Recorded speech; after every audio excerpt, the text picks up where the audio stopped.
Cheese.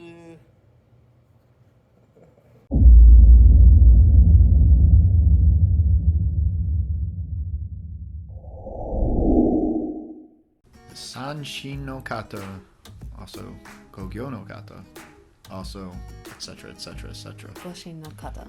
Koshin no Kata. Yes, the definitive Bible, God's honest truth of how all people everywhere should do Sanshin because we are the supreme masters. If you're not doing it like this, then what are you even training? Oh boy. This is me trying my best, but not my final form. No, you shall evolve yet.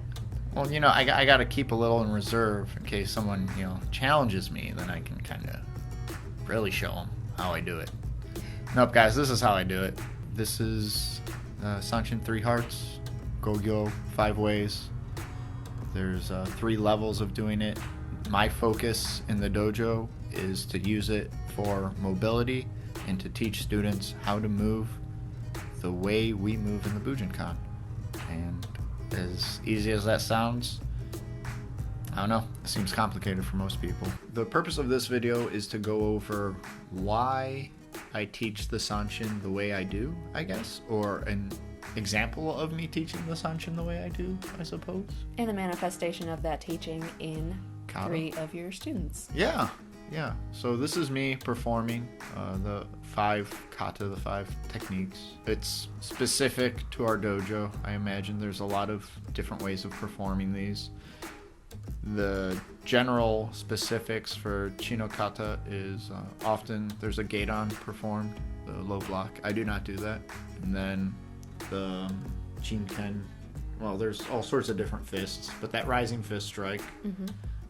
Suino kata is seen by the Joranuke, which is that first block, and then the Omoteshito Kano kata, Joranuke, Urashito Funo kata, Geiranuke, Boshikan, Kuno kata, Geiranuke, while you do that raising hand as a distraction, and a kick, which I should, there it is. So those are the 5 waza, and those are the parts that you'll see unilaterally across the Bujinkan, I would say. Besides Rob performing his iteration of Sanshin, you'll see 3 of us trying our hardest to learn his version and mimic it. The next clip will be myself, Alexandra, doing what I hope is good enough Sanshin, but I actually get corrected on it later. You don't see that footage. Then we have one of our green belts, Kai, and one of our black belts, Brendan, before returning to a clip of Rob and I performing the Sanshin together. So the way I teach the Sanshin, the goal of it is to teach you how to move the way we move in the Bujinkan. So it's not as standard. Each one isn't as much like the other as you may see it taught, because there's a few different ways of moving depending on the situation. Ooh, your weight transfer there, not quite how I'd like to see it. Sorry. It's all right. I am, as you can tell, very nervous during all of this. I also believe that you can see Alexander's very focused, trying to not only do everything that I've been taught at previous dojos, but also trying to mimic and match what you are currently focusing on teaching the students in your version. Oh, yeah, I guess that's another part. My current version of the Sanshin, half the black belts just pretty much kind of have gotten used to. Mm-hmm. It's something that, I guess even as long as I've been training, it's something I've always been working on constantly. I've had a lot of guidance early on with very specific ways to do it from specific people. And I think with a lot of it, there's a lot of verbal teaching that goes along that I don't really always see manifested in the technique.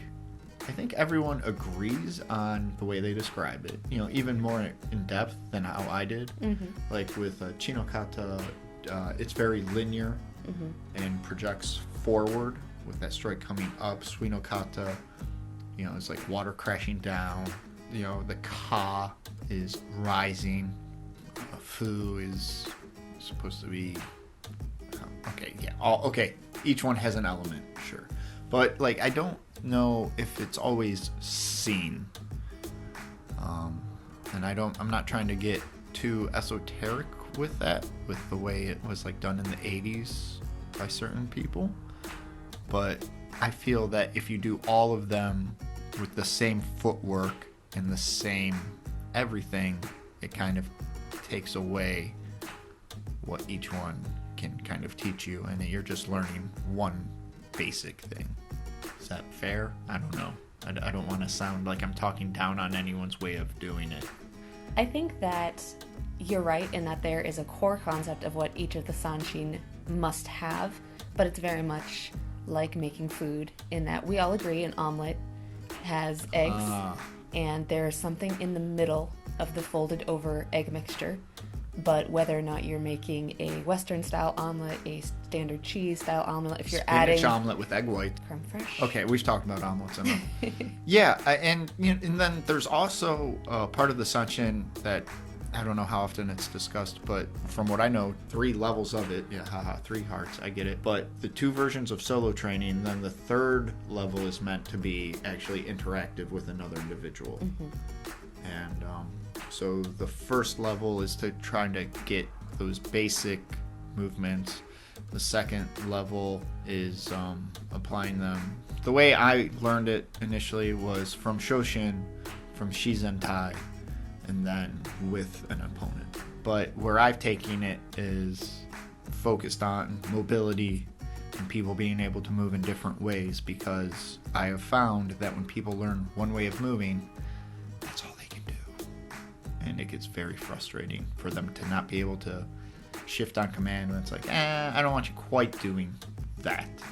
The footage of me was also very much, like I said, trying to break the old method to try and learn a little bit of yours, because it's great that I can do the Sanshin the way I was originally trained, but in order to be a better martial artist, you need to learn how to adapt, and that could include being able to do one thing several different ways or with several different feelings. There was the first way I learned how to do it, which was ingrained in me for so long, and my body sort of reacted negatively when trying to change any aspect of it, because the muscle memory was just so strong. But training with other Bujinkan dojos, just even in the same state, there are elements, or there's timings, there's stylized differences. Stick with elements. The elements that make sense when the person showing the techniques explains, this is why we chose to do it this way, or we're really focused on getting you to be able to do this on someone else. And so that's why we've decided to make the footwork here. It doesn't make it wrong, it's just different. And I mean, if it works, it works. Sure, in the context and reasoning, as long as all that makes sense. A lot of it comes back to the era, the people learned it in. When it was first brought to the United States, it was taught, as these elemental things, and different people had elemental tendencies. Right. But we don't really focus on those esoteric teachings. And then even within the Gyokuru specifically, where the Sanshin comes down, I mean, I've been shown how to do it like it's done in Gyokuru, and it just feels too much like karate, and it doesn't fit my form and function for what I'm using it in the dojo. Whereas Koshi Sampo, when I perform that I feel is much more traditional. I keep that pretty tight. What I like about this video is that the 4 people we have demonstrating the Sanshin are each doing it. Obviously, we're all different levels. We started and learned the Sanshin that we're performing from different people. I believe that Kai and Brendan have only known Sanshin from you. Brendan may have also picked up some of his Sanshin with classes with Scott, one of our other black belts. Well, and he's been training with me long enough that I haven't always done it the way I'm currently teaching it to him. I mean, a big part of it when I was teaching the group classes is, as I changed what I was doing, I tried to see who was actually keeping up with the way I was moving at that time, and to see who was so focused on doing what they remembered that they weren't even looking at me. And that's how I noticed. Sometimes students would actually notice that I was doing things differently. And then I tell them, oh, well, this is what I'm working on right now with it. Which I think is a frustrating part of training, but I think it's a big part of growth. I feel that if you don't change and adapt, you grow stale. It's also a problem that we see on the internet. If something isn't taught, demonstrated, or recorded that one time in a clip that you saw on Facebook, the way that you were trained and taught, then it's wrong, and they don't know what they're talking about, and the person who's practicing it should be ashamed that they even put that version up. That is not necessarily their final form. Right.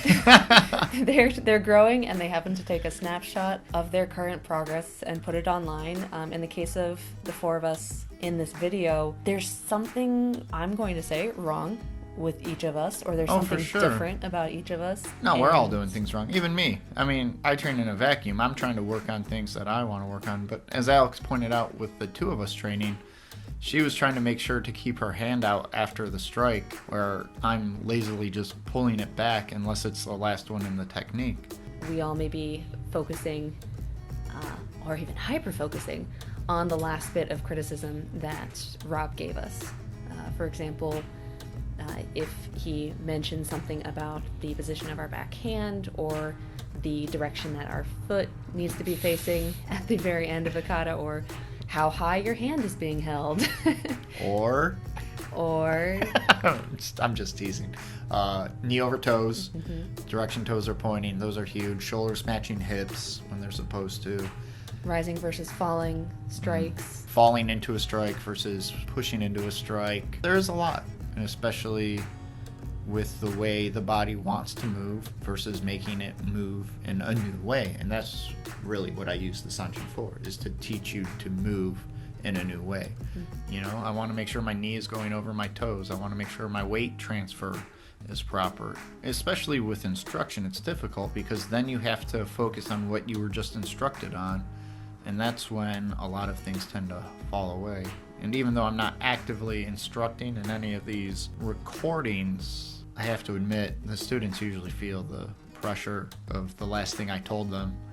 They're really trying to focus on the things that I critiqued in the past. The Sanshin video that we have created in the past and that we will be creating in the future that focus on the way our dojo specifically is trying to perform and perfect the Sanshin within our walls will be much more detailed and include focus points for what we'd like the students to be working on right now, or what we believe would best help in their training, mostly because we have really shifted to solo Sanshin practice. We can't meet or train in large groups anymore. We can't experiment with different body types due to coronavirus. That doesn't mean that another teacher, another school is wrong in their interpretation and presentation of the Sanshin.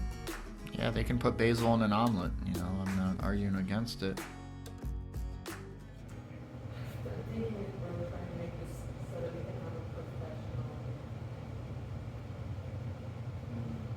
you ever seen it work? Have you ever seen it work in a professional setting?